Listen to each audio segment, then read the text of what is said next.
When humans knew how to speak with nature, imagine a time thousands of years ago when there were no cities on American soil, no roads, no sound of cars. Back then, millions of people lived across this vast land. They were called Native Americans. But this name doesn't capture their full identity, because they were hundreds of different tribes, different languages, different cultures. When Columbus set foot in America in 1492, he thought he had reached India. So he named the people here Indians. But this was a mistake. These people were the true children of this land. They had lived here for thousands and thousands of years. They were known by hundreds of names: Cherokee, Seminole, Sioux, Comanche, Arapaho, Navajo, Apache, and today's story is about their homes. Because a home is not just shelter within four walls. A home tells you how people live, how they think, how they see their environment. And the homes of Native Americans were a living example of conversation with nature. The teepee, the house that could walk. The Great Plains, a vast flat land in the middle of America. As far as the eye can see, just grass and grass. There are no trees here, no mountains, very few rivers, but there were millions of bison here. These massive animals roamed in herds from place to place. Searching for grass, they traveled hundreds of miles. And following these bison lived some tribes: Sioux, Cheyenne, Blackfoot, Crow, Arapaho. They were all nomadic. They didn't stay in one place because their food was bison.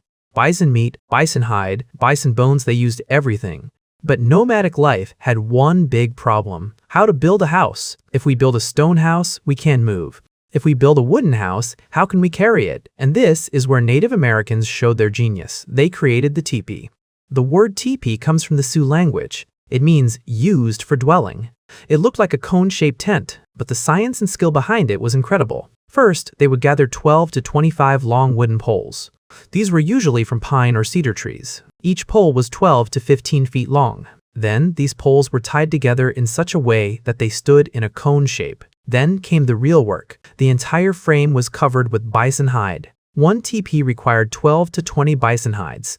These hides were first thoroughly cleaned, then sewn together to create a large cover. But the most wonderful part of the teepee was its top. Two special flaps or wings were placed there. These are called ears or smoke flaps. Smoke would escape through these. When fire was lit inside for cooking or warmth, the smoke would exit through this hole at the top. And the most interesting thing, these flaps could be moved. They could be rotated according to the wind direction. If wind came from the north, the flaps would be turned to face south. This allowed smoke to escape easily, but rain couldn't get in. A teepee could accommodate 10 to 12 people. But the most incredible thing was it could be taken down and rebuilt in just 30 minutes to an hour. When the morning decision was made that we'll go somewhere else today, the whole family would take down the teepee. The hide cover would be rolled up, the poles would be removed, then everything would be taken to the new location on horseback or dog-pulled travois. And in summer, when it got hot, the bottom edge of the hide would be lifted slightly. This allowed air circulation and kept the interior cool. On the outside of each teepee were painted various symbols and pictures. These were the family's identity. Some painted bison, some painted eagles, some painted the sun or moon. Just by looking at these symbols, you could tell which family lives in this teepee. The teepee was the first example of a mobile home. The camping tents we use today, the idea came from this teepee, a longhouse where family meant strength. Now we'll go to the northeastern part of America. New York, Pennsylvania, Ohio. This region had dense forests, huge trees, thick jungles, plenty of rivers. The climate here was different. There were 4 seasons: spring, summer, autumn, and winter. The Iroquois Confederacy lived in this region. This was an alliance of 5 tribes: Mohawk, Oneida, Onondaga, Cayuga, and Seneca. Later, Tuscarora joined. They called themselves Haudenosaunee, which means people of the longhouse, and their houses were truly long. How long could a longhouse be? Imagine 300 feet, almost 60 meters. This is about half the length of a football field. Longhouses were built from wood. First, long wooden poles were planted in the ground. These were the frame of the house. Then, horizontal poles were placed on top of these poles. This created a cage-like structure. Then this frame was covered, but there were no bison hides here. Because there were no bison in this region, there were huge trees here, so they used tree bark, especially birch tree and elm tree bark. These barks were very carefully removed from the trees. They had to be removed in such a way that the tree wasn't damaged. Then this bark was dried and attached to the walls and roof of the longhouse. Building one longhouse required hundreds of pieces of bark. The interior design of the longhouse was even more wonderful. In the middle of the longhouse was a corridor. On both sides of this corridor were the living spaces for families. Each family got one platform or stage. This was raised slightly. Here, they slept, sat, kept their belongings. In the middle of the corridor, at regular intervals, were fire pits. Usually 2 families shared one fire. Food was cooked on this fire, and it kept them warm in winter. How many people lived in a longhouse? You won't believe it, up to 60 people, sometimes even more, meaning 10-12 families lived together in one house. But this was part of their culture. Iroquois society was matriarchal, meaning women had the most power. The owner of a longhouse was an elderly woman, everyone's grandmother or mother. Her daughters' daughters all lived together. Men would move into their wife's longhouse after marriage. On top of the longhouse, on the roof, was the family's totem.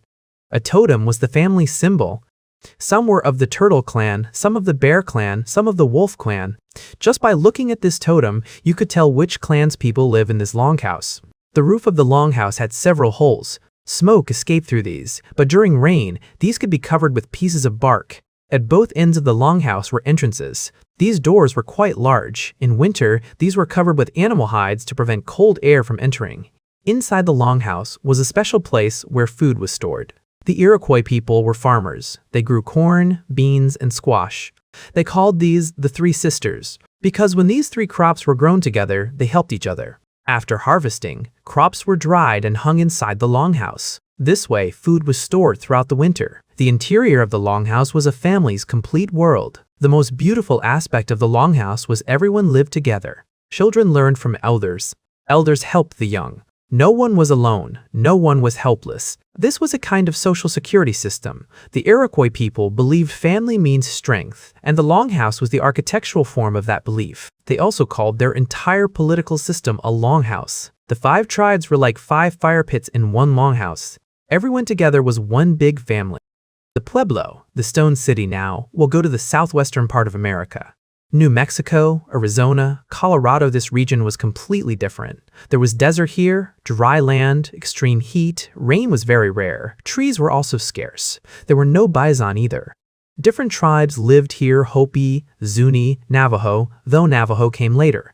And their ancestors, whom we call ancestral Puebloans or Anasazi, though this name is no longer used because it's a Navajo word meaning ancient enemies. These people created a type of house that looked like today's apartment buildings. Yes, thousands of years ago, when people in Europe were living in small huts, multi-story buildings were being constructed in the American desert. These buildings were called pueblos. Pueblo is a Spanish word meaning village or town. But this wasn't just a village, it was a complete architectural wonder. Pueblos were built with adobe.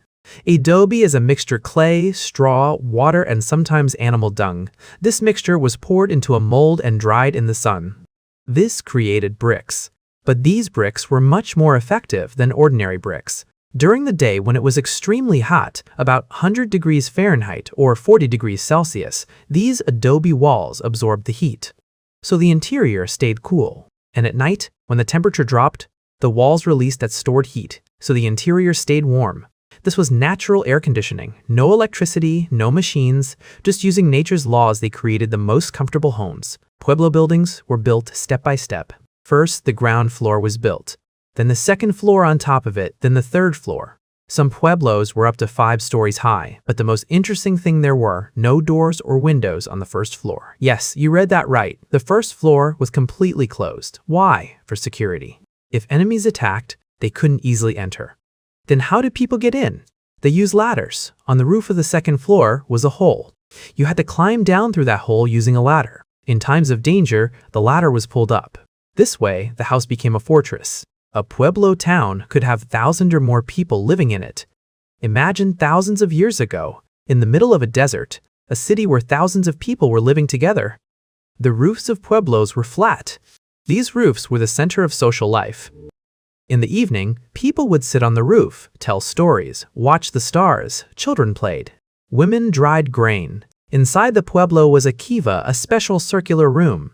This was a place for religious and social ceremonies. The kiva was built underground. Here, men would hold meetings, pray, make important decisions. Pueblo people were skilled farmers. In the desert, where water was very scarce, they had created irrigation systems. They built small canals to collect and store rainwater. They grew corn, beans, squash, cotton.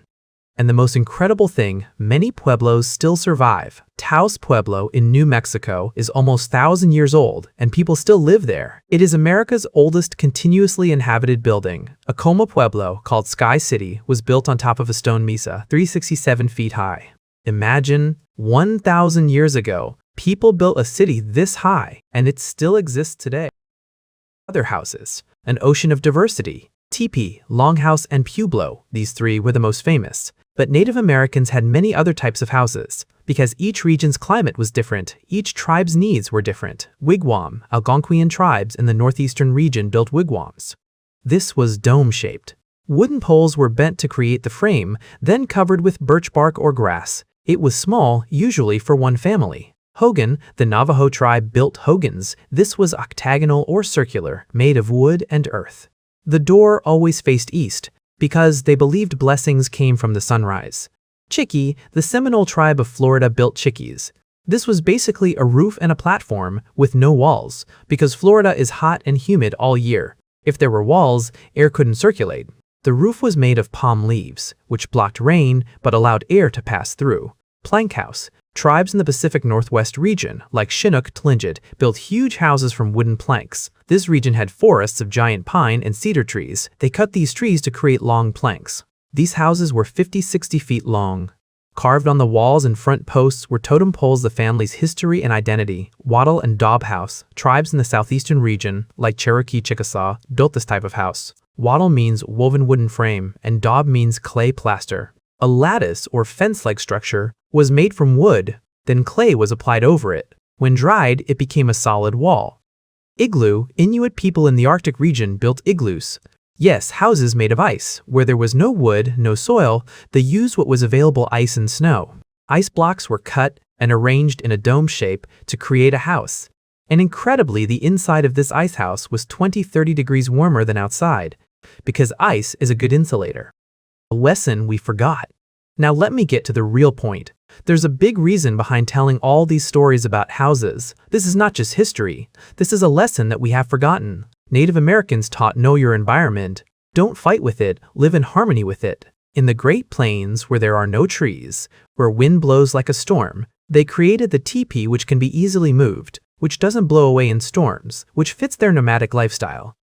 In the northeastern region, where there are dense forests, where winter is harsh, they created the Longhouse, where many people can live together and help each other, where there's no shortage of wood. In the southwest, where there's desert, where it's extremely hot during the day and cold at night, they created the Pueblo, whose walls regulate temperature, which lasts for hundreds of years. Each house was a solution to its environment. No forcing, no changing nature. Rather, understanding nature and living in harmony with it. And today? Today we're building the same type of concrete buildings all over the world. Same design in the desert, same design in frozen lands.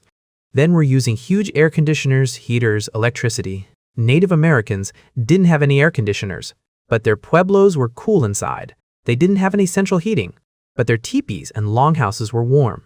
They knew if you design with intelligence, nature will give you everything. A house is not just walls. Another important lesson, a house is not just a building. The teepee taught life is changeable, sometimes in one place, sometimes in another. So be flexible. Take only what you need. Extra things become a burden. The longhouse taught family means strength. Live together, help each other. If someone gets sick, others will care for them. If someone grows old, the young will respect them. If someone is orphaned, everyone together will raise them. The Pueblo taught build a strong foundation, be patient, arrange one brick at a time. Then you can create something that will last hundreds of years. In today's world, where people live alone in small apartments, where they don't even know their neighbor's name, where the elderly are sent to nursing homes, isn't the longhouse's lesson relevant? In today's world, where people take 20-30-year loans to buy houses, where if they change jobs, they have to sell the house and move to a new place, doesn't the teepee's lesson remind us that life should be flexible? The history that was erased. The sad thing is, this wonderful culture and knowledge was almost lost. When Europeans came to America, they considered Native Americans savages. They thought these people were not civilized, but the truth is Native Americans were highly civilized. They had complex social systems, democratic government, the Iroquois Confederacy's constitution influenced the American Constitution, advanced agricultural systems, and sustainable relationships with nature. But Europeans seized their land, destroyed their homes, tried to forcibly convert them to Christianity, took their children away to boarding schools where speaking their own language was forbidden. Today, Native Americans exist in America, but they are a minority. Many of their cultures and languages have been lost, but they are still fighting to protect their identity, to remember their history.